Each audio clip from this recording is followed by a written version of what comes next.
Hi there, interghost here, and this is what I got for Christmas. Interghost is at the caboose.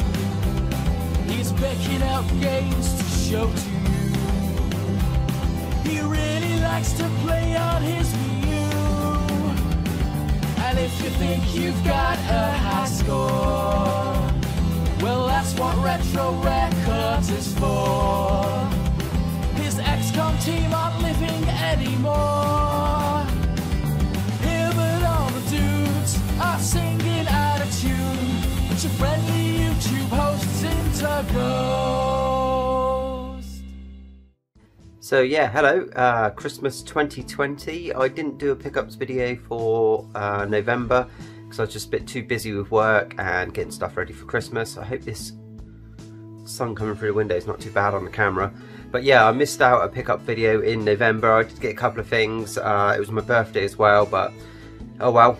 Move on, we're now in December, and yeah, I just thought I'd show a few of the bits that I got for Christmas, just to share them with you really. I'm not going to show you things like the socks and pants and chocolate and washing stuff like links and stuff that, you know, everybody gets, but a few of the sort of toys and games that I got. I only actually got one video game this year, and it wasn't really a Christmas present. I got it the day before Boxing Day, I think it was. Not Boxing Day, Christmas Eve. So a couple of days before Christmas. Just happened to be down at Asda, and I saw a game which I'd seen advertised. And it was Immortal Phoenix, sorry, Immortals Phoenix Rising on the Switch. And yeah, like this came out, I think it only came out in December. And I'm sure it came out for about £50 originally. And when I was in Asda, it was reduced to £29. The reason I got it is because I watched the reviews on YouTube, and it looked really good. It looked a bit like a Zelda game, but they did say it didn't work very well on the Switch. However, the PlayStation and the Xbox version were also reduced, so I'm not sure if they thought they'd bring it out for Christmas and it wasn't selling well enough, so they've dropped the price already. But yeah, I played this for about 3 or 4 days solid, and still got loads left to do on it, and it's a really good game. I'm not sure what it's like on the other consoles. Some of the textures on it aren't amazing, but you know, the gameplay is brilliant. It is pretty much like a Zelda game crossed with a you know, like Far Cry or Assassin's Creed. It's by Ubisoft, so they're probably using the same engine. Basically, you know, when you climb up to the top of a really tall landmark, and then it opens up a map, and then you have all these, you use your vision to look up all the different like quests you have to go on to. So you zoom in on them, and then you have to go in and conquer portals, or collect items, or do speed running tests, stuff like that. I would really recommend buying that game if you're into those sort of Zelda type games. £29 for a brand new game is an absolute bargain. It did crash twice, I think it is, when I've been playing it, but apart from that, no problems at all. I think it's a really good game, and I'm looking forward to getting into it a bit more. So, Christmas presents. First one I'll show you is a book. Now this is a fighting fantasy book. I used to have these when I was younger. I think I've showed them in other videos, Warlock of Firetop Mountain, stuff like that, by Steve Jackson and Ian Livingstone. Now this one, I haven't bought a new one for a long time. Now the reason I got this one is because it's by Rhianna Pratchett, which is Terry Pratchett, the author and creator of Discworld, who's unfortunately died now. It's his daughter, and it's the first book she's ever written, and she's done it in the style of fighting fantasy, in collaboration with Steve Jackson and Ian Livingstone books. And yeah, so it's a choose your own adventure style book, and yeah, really excited to see how she's done, and if it's as good as her dad's writing, that'd be good. A couple of DVDs. Now I've seen these on TV, but I've got all the other ones on DVD, so I really wanted to pick these ones up as well, so I've got both of these as presents. Red Dwarf 11, bit of glare on there, and Red Dwarf 12.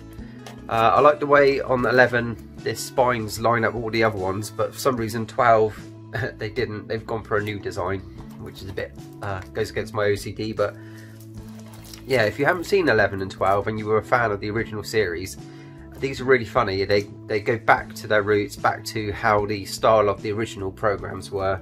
And I would say if you're a fan of the old Red Dwarfs, pick up 11 and 12. And yeah, they're really good. I also got given a retro mini controller game, you know, one of those plug and play, what was it, 200 games, yeah, 200 mini games in one, and also a Playmobil. So I'm getting into these Playmobil sets. I got most of the Ghostbusters Playmobil. And for my birthday, which I was going to show last month, but I never did, I got the DeLorean from Back to the Future, which is a really good set. I might show that at another point. And they've just started doing Scooby-Doo as well. And this is obviously Shaggy and Scooby, and it comes with a ghost. And you can also get the Mystery Machine, but that only comes with Fred, Wilma and Daphne. So you need this extra set to make up the whole set of main characters. So yeah, now I've got this one, I can get the Mystery Machine, and yeah, I'll have the whole set. So I put them together. So yeah, you got the ghost there, which is, I don't know if I won't take it apart, but there's a guy inside it who's like a lion tamer, so you can unmask him. We got Scooby-Doo there with his Scooby snacks and a torch, and we've also got Shaggy with his ghost detector and a burger. So yeah, I think the Playmobil sets are really good. If you like sort of the Lego sets but you want a cheaper option, that's the reason why I've done it. The Playmobil sets are just as good, and yeah, really good fun. I hope they do more sort of branded Playmobil in the future. Now I've got a few games as well.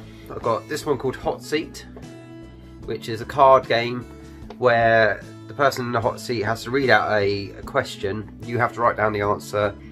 Everybody else playing has to write down what they think you will answer with, and then there's different points awarded if you get the right same answer as the person in the hot seat, or if people can guess what the answer is. So yeah, we played that one on Christmas Day, so that was quite good. I also got the Quest for El Dorado. We played this last night on Boxing Day. And it's by Ravensburg, which make really good quality games. And yeah, so you've got this hexagonal type board. It's a deck building game, so you start off with some cards which allow you to get through the jungles and the water, and you can buy other cards to build up on your deck, which give you stronger characters and that sort of thing. You have to race through the map and try to get to El Dorado. And yeah, it's really good fun, really simple game to learn. And yeah, everyone can play it, and yeah, we played that and enjoyed it. The second one I got was Bunny Kingdom. Haven't played this one yet. I've just had a quick look inside. I've seen some reviews in the past, so that was why I asked for this one. Basically, yeah, you have all these lots of tiny little bunnies, and you have to take over fields and crops and that sort of thing, and battle to become the ruler of the Bunny Kingdom. And yeah, I'll talk about that more once I've had a go on it, but I really like the art style and the feel of the game, and hopefully it plays well. And finally, this is something which I've been looking at for quite a few years, but I've never really picked one up because they're quite expensive. And it is, let's see if I can hold this up, it's Mezong, which is, people have probably played it on computer games, where you get all the little tiles and you have to build up like different shapes like pyramids or walls, and then you have to match shapes together, and you get different ways to score it and that sort of thing. This is really heavy. These are like solid pieces, little chunky pieces like this. And yeah, these sets are pretty expensive, and I obviously haven't played it yet because I've got the instruction book here, and it's literally, what is it, 32 pages of instructions on how to play the game. So it's going to take me a little while to read through the instructions, learn how to play it. I'll probably watch some tutorials as well, but that's Mezong, and yeah, really looking forward to playing it. It's sort of like Thinking Man's dominoes, really. And yeah, really happy to get that in a nice sort of leather style case, and was happy to get that, and it weighs a ton.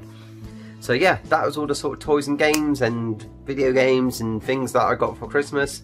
I hope everyone had a good year. I know it's been really hard. The government changed their minds on when you could see people. We had plans to go and see family and that, and we had to change it last minute to go and see a couple of my family on Christmas Day. And yeah, so it's not been great. I know some of my friends have postponed their Christmas, and like I've said to them, it's only a day, you know. If you didn't do it on Christmas Day, wait until it's safe to do so, and you can always celebrate it when you see your family next time you see them. And yeah, so stay safe, everybody. Comment below if you like any of those things I've shown, or let me know what you got for Christmas, or even better, make a video and post in the comments below that you've made one, and I'll come over and have a look at what you got. Thanks for watching. I hope you all have a great happy new year. Remember to thumbs up the video when you can. If you haven't subscribed, please remember to do so. I know a lot of people who watch my videos haven't actually subscribed, but it really does mean a lot if you can hit that subscribe button. I will see you in the new year. Thank you.